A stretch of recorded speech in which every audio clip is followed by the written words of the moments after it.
Aș vrea din tot sufletul să te servesc cu ceva. Voi pirații ce beți de obicei? Ha, unii ar spune rom, dar mie-mi place bere. Bine, să te servesc cu o bere din dulăpiorul meu minune.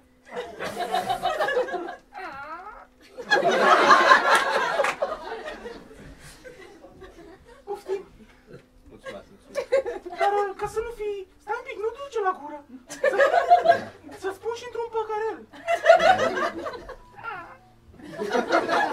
Andreea, nu prea sunt obișnuit cu tradițiile voastre. Ce lunghe paharul Curge. ăsta.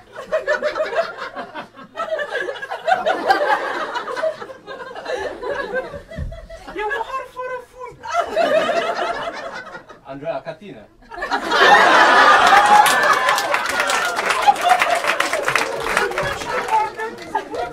Să continuăm cu seara noastră specială.